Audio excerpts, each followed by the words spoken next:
inspired thinker. I am going to be really honest and real. I was just standing here thinking about what do I feel called to share today in my newsletter message, which is such a great opportunity for me to kind of check in with myself and share something with you that I hope is meaningful. I am transitioning back into in-person facilitation. I'm speaking at a conference in a couple of days and then off to a bigger conference in a couple of weeks. And I can sense my anxiety kicking up around this. And back in these arenas, I feel rusty. I have to sort of rethink, how do I facilitate? How do I show up? How do I remember to brush the back of my hair? Put on pants that have a button. I had to go shopping to buy new clothes because sitting for 2 years, I called it Zoom ass at the beginning of the pandemic.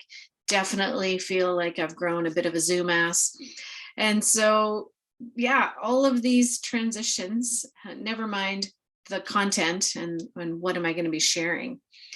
And in the context of being brave, cultivating courageous leaders, courageous people, you know, the more I sit with this curriculum from Brene, the more I'm appreciating that the learning around self-compassion has actually been the game-changing content for me, learning for me.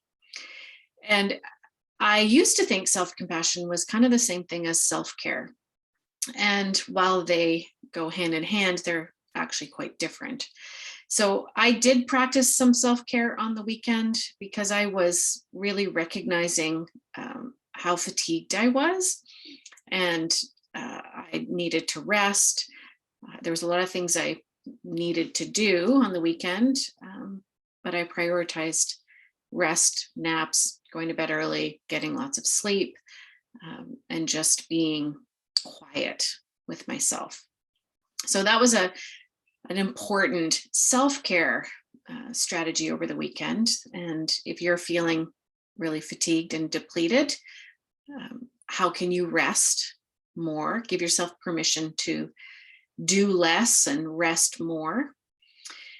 And self-compassion is different. Self-compassion for me this week, particularly, is about gentle narrative with myself, giving myself some grace, sort of less inner critic thoughts, less beating myself up about why doesn't this feel easy to go back in person? Why are you feeling anxious, Diane?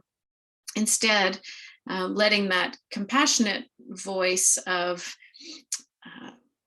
thoughts like, yeah, this is feeling tricky, and ooh, this is vulnerability. We're in vulnerability. How do we want to show up in that? How do I recognize the discomfort and see it as vulnerability? Showing up in person on Thursday at this conference feels vulnerable because it feels risky and uncertain. I'm not sure how it'll feel, how it'll go. And so just finding that gentle voice rather than the judger voice, which that voice can show up for me. And I'm settling that voice down and inviting in the compassionate voice, which takes more intention. I have to really, cultivate that voice, look for that voice and invite it in, rather than falling into old patterns of self-berating or self-judgment. So self-compassion, I would say, alongside some really good self-care, I think is our brave strategy right now as we all fumble and bumble our way through these transitions in a world that's feeling very heavy. Nurturing ourselves is the practice that will keep us all moving forward. So that's what I wanted to leave you with today. We found a great infographic, and thanks to my colleague Mark from Real Roads, he got this on my radar this week. So I thought I'd share it here in the newsletter, a little infographic from Susan David that helps us kind of understand why self-compassion matters. And of course, I'm going to put information about our upcoming Dare to Lead. Our next cohort runs in the spring, so running through May and early June.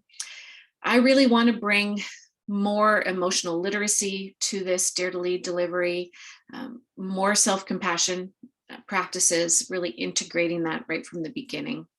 So if self-compassion, rumbling with vulnerability, finding your version of being brave right now is something you're thinking about, then I really hope you'll join us on this learning journey. Take care of yourselves, stay kind with yourselves, and I'll look forward to seeing you next week. Take care.